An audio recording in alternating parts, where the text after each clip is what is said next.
Assalamualaikum warahmatullahi wabarakatuh. Halo guys, kembali lagi bersama saya Bobby Herian. Kali ini saya ingin bahas ya, mungkin ada yang mempertanyakan atau mungkin ada yang heran ya, atau mempermasalahkan kenapa kok ada pengungsi-pengungsi Rohingya itu yang kabur dari kamp penampungan atau kamp pengungsian. Ini mereka tuh kan ketika mereka tunda di Aceh, tadi Malaysia, tadi Medan, tadi manapun itu, mereka kan diberikan ditampung di tempat penampungan. Bisa di suatu wilayah gitu kan, di kantor PMI atau di mana itu guys. Pokoknya camp pengungsian atau camp penampungan. Nah, sebenarnya gini ya, ini tidak terjadi hanya pada pengungsi Rohingya, tapi pada semua pengungsi. Ya, kita tahu sifat dasar manusia itu adalah ingin mencari kehidupan yang lebih baik. Ya, siapapun orangnya pasti ingin mencari kehidupan lebih baik. Kecuali kalau dia sudah tidak punya semangat hidup. Orang-orang yang sudah sudah bawahnya pengen mati deh guys, itu mungkin. Tapi orang-orang yang masih punya apa itu akan selalu mencari kehidupan lebih baik.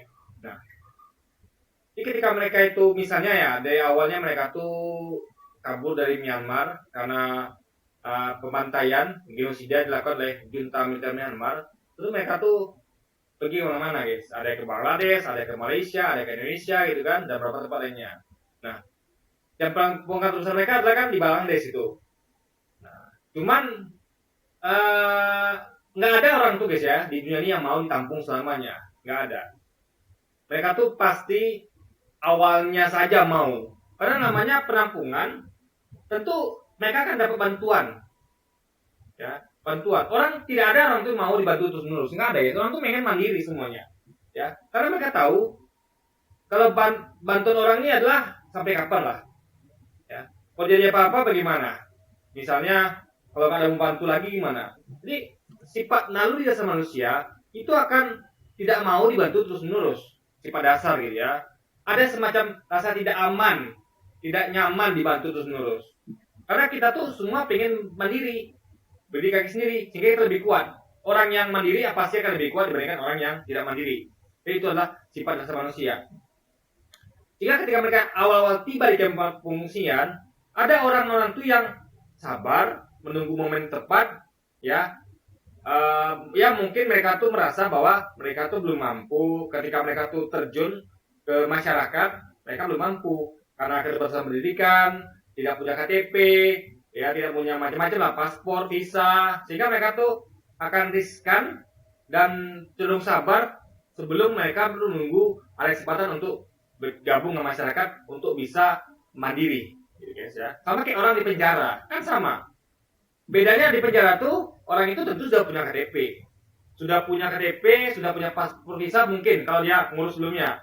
Dan ngurus pun nggak susah karena mereka masih punya pemerintah, masih diakui sebagai warga negara karena punya KTP. Jadi tahanan itu lebih gampang dibandingkan orang-orang pengungsi, ya. Cuma bedanya tahanan ini stigmanya buruk karena dia adalah mantan napi sehingga orang mungkin a priori berprasangka bahwa mungkin dia masih jahat gitu kan. Nah, tapi jangan salah, pengungsi juga beban yang sama. Buktinya mereka sekarang di framing sebagai orang-orang yang jahat, yang akan memberontak. Banyak sekali kita dengar framing tentang pengungsi yang buruk, guys. Seakan kan mereka itu bukan manusia. Seakan mereka itu adalah binatang, setan yang akan siap untuk memperakonderakan negeri yang tempat mereka itu mengungsi. Ini luar biasa, guys. Ya, bayangkan. Tahanan aja nggak dibegituin. Orang yang napi yang udah bunuh orang banyak itu keluar bebas itu tidak sebegitu kali stigmanya gitu kan. Nah ini orang yang tidak pernah melakukan kejahatan, nggak pernah dipenjara, tapi di framing seperti itu. Kita tidak ngomong tentang beberapa pengungsi yang memang terkenal buruk kelakuannya ya, tapi kan nggak semuanya begitu. Ada wanita anak-anak yang nggak tahu apa-apa gitu kan. Jadi kita harus adil guys. Nah, jadi pengungsi ini ya itu tuh punya beban. Saya pun gimana kan ada posisi pengungsi ya, ada tuh menerima bantuan dari orang, UNHCR, pemerintah atau masyarakat setempat. Nah, apa Anda mau begitu terus? Ya, kan nggak mungkin. Pikiran kita selalu sebagai pengungsi itu pastilah sampai kapan sih mereka mau bantu kita?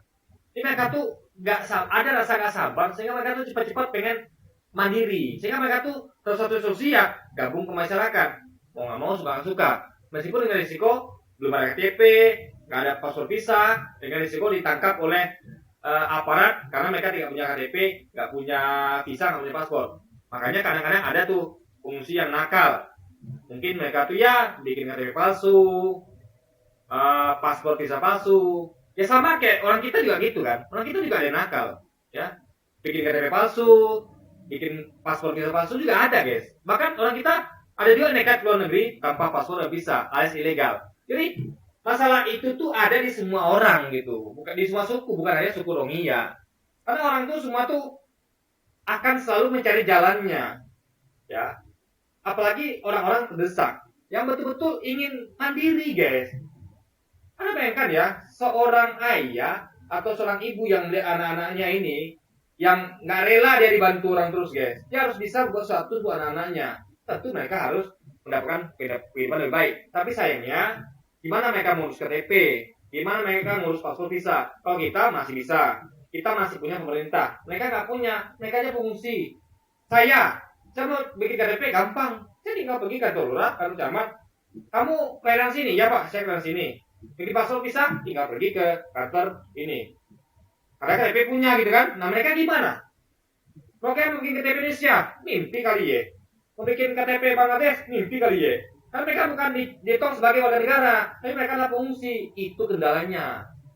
Makanya posisi kita tuh lebih baik bandingkan mereka. Mereka tuh susah, guys, ya. Jadi jangan heran kalau ada pengungsi itu yang ketangkap bikin KTP palsu, bikin, saya tidak bilang itu benar ya, tapi memang kadang buat mereka begitu, gitu guys. Kita harus maklumi sedikit, ya. Jadi ada kondisi-kondisi yang nggak bisa kita bikin seakan-akan normal, nggak bisa. Contoh juga bahkan ada orang susah mencuri karena makan, gitu kan. Intinya adalah guys, kayak kita juga ada di TKI ilegal ya, warga negara kita di TKI ilegal karena memang butuh kerja daripada anak istri nggak makan gitu kan. Nah, ilegal itu, tapi gimana lagi? Karena kondisi tertentu yang orang tuh nggak punya pilihan. Gitu. Nah makanya ada yang pengungsi itu yang lari dari tempat penampungan. Pengungsian itu manusiawi, meskipun tidak bisa kita benarkan.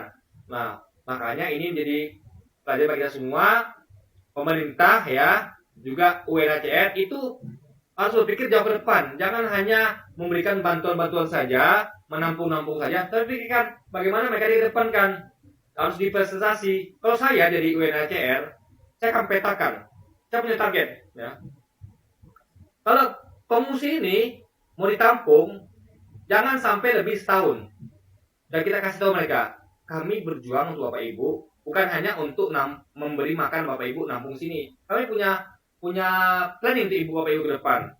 Kami akan hubungi pemerintah setempat atau mana saja tempat penampungan yang kira-kira mau menerima Bapak Ibu sebagai warga negara. Ya. Karena kita tahu Bapak Ibu nggak punya keluarga negaraan.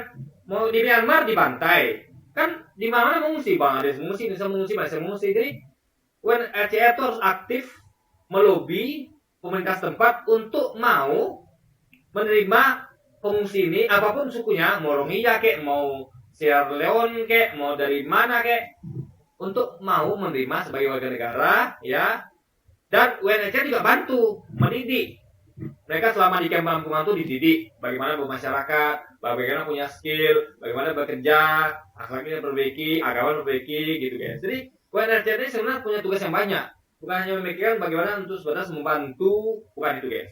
Harus ambil peran lebih dari itu, mempersiapkan pengungsi untuk siap kembali ke masyarakat, untuk berbaur masyarakat, punya akhlak yang baik, punya etos kerja yang baik, dan punya etika yang baik, sehingga mereka diterima masyarakat dan mereka jadi warga negara yang baik dan bisa bekerja dengan baik guys. Nah itu poinnya. Jadi ini perlu kolaborasi besar antara semua pihak, UNHCR, pemerintah, bahkan kita warga setempat pun bisa bantu. Yang minimal punya waktu luang datang ke sana, ya, kasih pendidikan, edukasi, ngobrol, ajarkan mereka tuh tata krama, etika, sopan santun, agama, apalagi mereka kan Muslim, gampang itu. Jangan ada tinggal, kan kita sama-sama percaya Quran dan hadis. Anda tinggal dakwahin aja mereka, percaya Quran dan hadis. Perkara mereka terima soal mereka lagi. Nanti kita sudah berusaha. Ya kalau tidak punya uang, ya itu yang bisa lakukan, edukasi, gitu kan. Nah, kalau saya memang belum mampu ke sana, ya saya paling lewat edukasi, ya paling lewat konten YouTube saya aja, gitu kan. Nah, Jadi perlu langkah besar untuk menuntaskan masalah pengungsi. Jadi UNHCR itu harus punya link ke semua negara.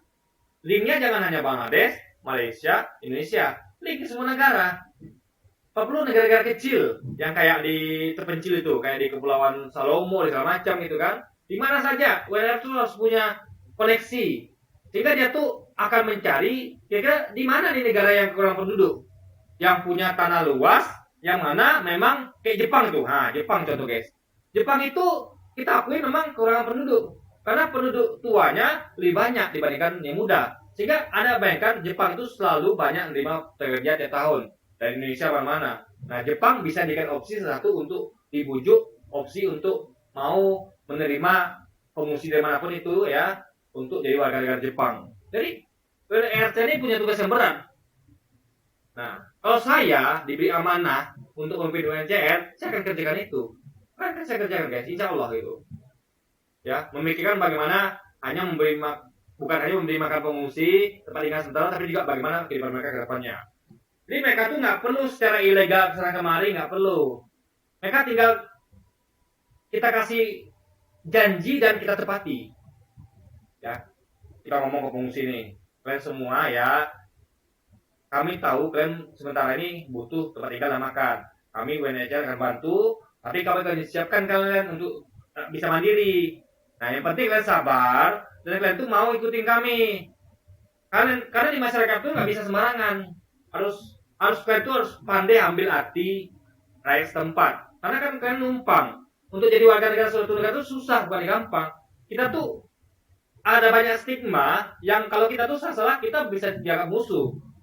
Nah, kayak kita ini sekarang masih ada pemusuhan terhadap suku Arab, suku Cina. Padahal mereka sudah baik-baik negeri ini kan. Jadi kita tuh harus didik mereka gitu. Apalagi mereka kan orang terbelakang. Jadi bukan hanya menyiapkan makanan, tapi juga mental, akhlak, etika, serta kecerdasannya guys. Jadi mereka tuh siap untuk mandiri dan bisa mencari kehidupan lebih baik. Jadi mereka tuh tidak perlu sampai ilegal kabur dari perampungan itu tadi. Karena mungkin UNHCR geraknya lambat, taunya hanya menyuplai makanan, meninggal, tapi tanpa memikirkan bagaimana nasib mereka ke depannya. Karena jujur nggak akan ada orang mau jadi pengungsi selama ya guys. Nggak akan mau. Orang tuh pengen mandiri. Itu sudah sifat dasar manusia, gitu kan. Nah, jadi ya kita semua bantu lah. Kalau jangan cuma mengharap pada UNHCR atau pemerintah, kalian juga bisa bantu-bantu. Kan yang untung kita juga. Ketika mereka ini misalnya ya, mereka ini bisa jadi orang baik, orang punya etika, punya akhlak, kan mereka bisa ikut bangun negeri ini. Bisa guys. Kita butuh orang untuk bangun negeri loh. Anda bayangkan, apa kita bisa kerja sendiri? Nggak bisa. Jepang aja tuh butuh orang untuk bangun negeri. Jadi kita tuh butuh semua orang bekerja. Ya kan? Untuk bangun negeri ini gitu. Bumi Indonesia ini luas loh. Masih banyak tempat kosong gitu. Masa kita nggak mau berbagi gitu kan? Bangladesh saja yang padat mau berbagi, intinya adalah Allah tuh sudah kasih kita semua rezeki. Jangan takut, ya. Ini bumi Allah ciptakan untuk kita semua dan Allah yang kasih rezeki kita. Jangan takut saudaraku untuk kalian tuh kurang rezeki hanya karena ada orang yang ikut gabung sama Anda. Tidak. Rezeki itu dengan Allah yang ngatur semuanya. Anda takut apa? Bumi milik Allah. Gitu guys. Jadi gak usah khawatir lah, ya. Allah tuh Maha Kuasa, Maha Kaya.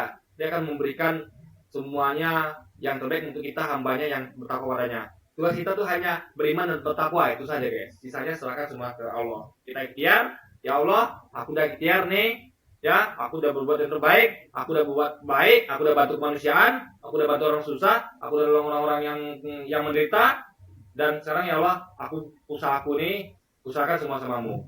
Rezeki tanganmu ya Allah. Begitu harusnya kita sebagai orang beriman bersikap guys. Oke, jadi mungkin sekian dulu aja video kita kali ini dan sampai jumpa lagi di video-video selanjutnya. Dan wassalamualaikum warahmatullahi wabarakatuh guys.